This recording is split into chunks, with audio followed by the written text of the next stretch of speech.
Absolutely. और इसमें मैं इसको कनेक्ट करूंगा इंडिया के साथ। अगर पाकिस्तान रीजनल हब बनना चाहता है तो उसकी मजबूरी है, उसको इंडिया के सामने घुटने टेकने होंगे। I am sorry. तो उसमें सबसे नंबर वन मैं समझता हूं कि इस वक्त भारत है। 7.7% ग्रोथ रेट है उनका, और जिस तरीके से वो बिहेव कर रहे हैं, वो already behaving like a super power. फिर हमारी अपनी गलतियों की वजह से चीज़ें कहाँ तक पहुँच गई। इंडिया इकोनॉमिकली और जो उसका क्लाउट है, जो ओवरऑल जियो स्ट्रेटेजिक जो हालात हैं, अमेरिका का जो टिल्ट है टुवर्ड्स बिकॉज ऑफ चाइना। 2024 में हमने ऐसे मौके अगर कोई है तो उसको खोना नहीं है। मोदी साहब है, उनकी ग्रिप है, एस्टेब्लिशमेंट भी उनके साथ है, उनके भी ग्रीन सिग्नल उनके साथ है, जुडिशरी भी उनके साथ है, अवाम उनके साथ है।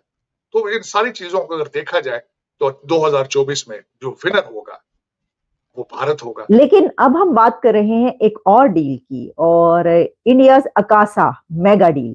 अकासा जो है उसकी तरफ से अब एक जबरदस्त डील सामने आ रही है, जिसमें 150 बोइंग जेट्स की बात की जा रही है। अब भारत की हम मिसाल दे रहे हैं, सुप्रीम कोर्ट का फैसला हो, 5 अगस्त 2019 की जो भी उनके इकदामात हो, वो रिफ्लेक्ट कर रहा है कि वो अंदरूनी तौर पर जब मजबूत हो रहे हैं, उनकी मैशत मजबूत हो रही है, एज अ रिजल्ट उनकी दुनिया की जो ताकतें हैं उनके साथ ताल्लुकात बेहतर हो रहे हैं। इंडिया की यूनिवर्सिटी कहां पर चलेगी? आईआईटी। इंडिया की इकोनॉमी देख लीजिए सर। पैसा कमाना और पूरे मुल्क की मईशत चलाना दो अलग अलग चीजें हैं। आईएमएफ के एक और प्रोग्राम में पाकिस्तान को अगर जाना है तो आने वाला दौर पाकिस्तान के लिए और एक आम पाकिस्तानी के लिए कितना मुश्किल होगा। और इंडिया के साथ जो हमारी बार्गेनिंग चिप थी, because of our own follies, हमने वो इनिशिएटिव कर सकेंगे।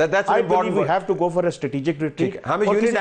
जय हिंद दोस्तों, स्वागत है आपका हिंदुस्तान वन में। तो दोस्तों, जनवरी महीने में यानी कि इसी ही साल इस महीने में गुजरात के अंदर 10वां वाइब्रेंट गुजरात समिट होने को जा रहा है। इस वाइब्रेंट गुजरात समिट के अंदर बहुत सारे कंट्री के जो बिजनेसमैन है वो आ रहे हैं। साथ में माना जा रहा है कि सऊदी अरेबिया के जो प्रिंस है वो भी आ रहे हैं। साथ में टेस्ला कंपनी के मालिक भी यहाँ पे आ रहे हैं। इस बिज़नेस हब, ये बिज़नेस मीटिंग को देखने के बाद पाकिस्तान में अभी जो बातें हो रही है, पाकिस्तान खुद ही अब बोल रहा है कि भाई हमें आगे बढ़ना हो, पाकिस्तान को तरक्की करनी हो तो इंडिया के सामने घुटने टेकने ही पड़ेंगे। इंडिया के साथ हमें ट्रेड स्टार्ट करना ही पड़ेगा, क्योंकि जो पाकिस्तान का जो ट्रेड है बाकी कंट्री के साथ होने के बावजूद वहाँ पे जो चीज़ों सामान जो मिल रहा है आम आदमी के लिए वो पड़ रहा है महंगा, जिसकी वजह से महंगाई बढ़ रही है। पाकिस्तान का जो ट्रेड है वो अभी जीरो के बराबर ट्रेड हो रहा है दूसरी कंट्री के साथ। पाकिस्तान की आयात के सामने निकास जो है वो जीरो होती जा रही है। इसको देखते हुए पाकिस्तान की आवाम और पाकिस्तान मीडिया जो है वो कह रही है हमें जल्द ही जल्द भारत के सामने घुटने टेकने ही पड़ेंगे, उसके अलावा हमारे पास और कोई रास्ता है ही नहीं। तो चलिए दोस्तों, हम आगे वीडियो में आगे बढ़ते हैं। करना चाहिए रिलेशनशिप को। उसके बाद दूसरा, प्रेसिडेंट शी ने 2024 के हवाले से उन्होंने स्पीच दी है जो हर साल देते हैं। इस साल जो उन्होंने स्पीच दी है उसमें उन्होंने खुद इस चीज का कन्फेशन किया है कि Chinese economy is sluggish, Chinese economy कमजोर है। तो अगर वहां, और वो जब यहाँ आए थे तो उन्होंने आगे यहाँ के जो बिलियनर्स थे उनको मिले, बिजनेसमैन को मिले, उन्होंने रिक्वेस्ट की कि आप वापस आए चाइना में, वो विल फैसिलिटेट यू। अगर लोगों ने उनकी बात पर अमल ना किया तो दूसरा लूजर सबसे बड़ा चाइना होगा। अगर और इसमें जो राइज पे जा रहे हैं ममालिक, तो उसमें सबसे नंबर वन मैं समझता हूं कि इस वक्त भारत है। 7.7% ग्रोथ रेट है उनका, और यही वेस्ट के लिए एक सबसे बड़ा प्रॉब्लम है उसका। और जिस तरीके से वो बिहेव कर रहे हैं, वो already behaving like a super power. उन्होंने रेड सी के अंदर जो इस वक्त दुनिया के मिसाइल बन रहे हैं, बहरा अहमर के अंदर, वहां पे उन्होंने अपने 4 शिप्स भेज दिए हैं। वो अमेरिकन एलाइज जो वहां पे उन्होंने अपना एक कोलिजन बनाया है वो इसका हिस्सा नहीं बने, वो खुद बिहेव कर रहे हैं। यहाँ ये बताना चाहूंगा उन्होंने 4 शिप्स क्यों भेजे वहां पे। दुनिया के अंदर इस वक्त चावल की जो तिजारत है, दुनिया के 40% चावल जो है वो भारत से आ रहे हैं। भारत ये नहीं चाहता कि उनके चावल की ट्रेड के ऊपर मसला बने। दूसरा मसला है तेल का। वो तेल लेते हैं, वो कहते हैं उसमें ना इंटरप्शन आए। अगर तेल की कीमत बढ़ेगी भारत के अंदर, उनकी इकोनॉमी सफर करेगी। बल्कि उन्होंने ये इस चीज का फैसला कर लिया था कि रशिया से अगर तेल नहीं आता तो वो हम वेनेजुएला से ले लेंगे। तो ये दूरंदेशी, नेशनलिज्म, ये सारी चीजें तब आती हैं जब आपकी इकोनॉमी अपनी ठीक हो। भारत की इकोनॉमी इस वक्त $600 बिलियन का उनका फॉरेन एक्सचेंज मौजूद है। उनकी जो मोदी साहब है उनकी ग्रिप है, एस्टेब्लिशमेंट भी उनके साथ है, उनके भी ग्रीन सिग्नल उनके साथ है, जुडिशरी भी उनके साथ है, अवाम उनके साथ है। तो इन सारी चीजों को अगर देखा जाए तो 2024 में जो विनर होगा वो भारत होगा। और उसके साथ पाकिस्तान के इलेक्शंस की बात मैं आपको क्या बताऊं, हर बच्चे बच्चे को पता है। लोग दर हकीकत कहते हैं कि बाहर से लंदन से एक बंदा आ चुका है, सिर्फ उसकी ताजपोशी रहती है। इलेक्शन की एक्सरसाइज आपने करनी है लेकिन उसके रिजल्ट निकल चुके हैं। लेकिन और जो सबसे ज्यादा मेरे जैसे बंदे के लिए तशवीशनाक है, अभी तक किसी के मुंह से मैंने एक ऐसी प्रोडक्ट नहीं सुनी जिसको वो कहें कि हम एक्सपोर्ट करेंगे और इस पे हम कौम की किस्मत तब्दील करेंगे। अभी तक किसी के मुंह से मैंने ये लफ्ज नहीं सुना कि हमने बच्चों को आर्टिफिशियल इंटेलिजेंस कैसे पढ़ानी है। मैं ये आपको अर्ज करना चाहूंगा कि इस वक्त भारत के अंदर इंडियन इंस्टीट्यूट ऑफ टेक्नोलॉजी ने मैंडेटोरी कर दिया है कि चाहे जो मर्जी सब्जेक्ट आप पढ़ें, लेकिन आपको आर्टिफिशियल इंटेलिजेंस और डाटा मैनेजमेंट पढ़नी होगी। लेकिन मेरे मादरे मिल्लत जो है आज भी उनके कान और आंखें बंद हैं, उर्दू पे ट्वीट पे चढ़े हैं और पता नहीं इनका मुस्तकबिल क्या है।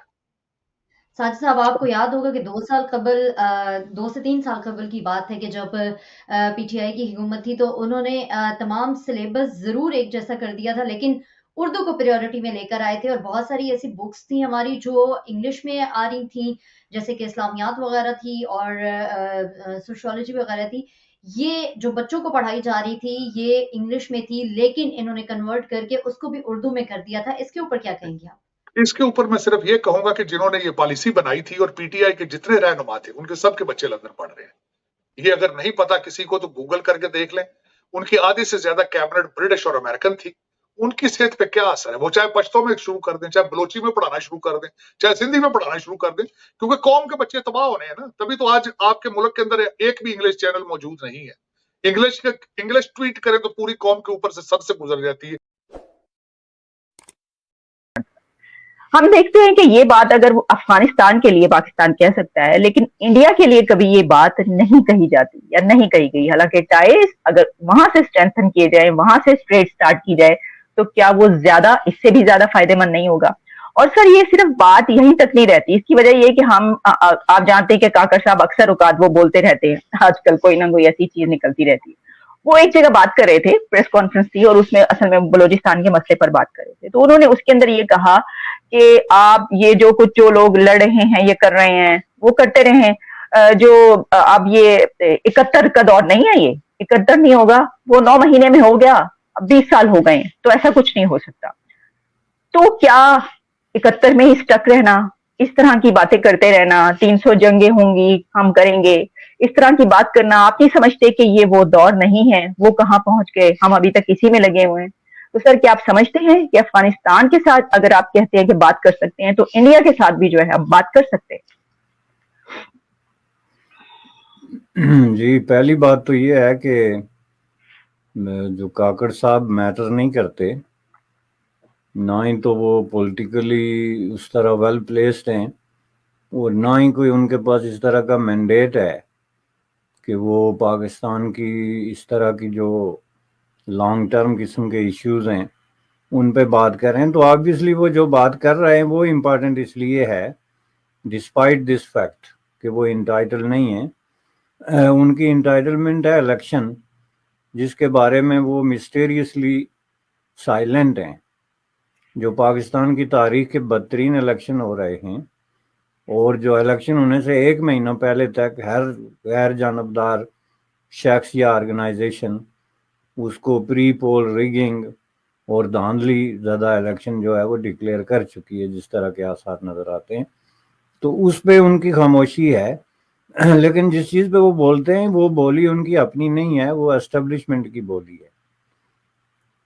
चूँकि एस्टेब्लिशमेंट के ही अपॉइंटेड सेलेक्टेड आदमी हैं, वो ज़ाहिर है को मैंडेट लेके नहीं आए हुए या इलेक्टेड नहीं है, तो जाहिर है वो इस अरसे में जो एक रोल प्ले कर रहे हैं वो एक तरह का एक माउथ पीस का रोल है जो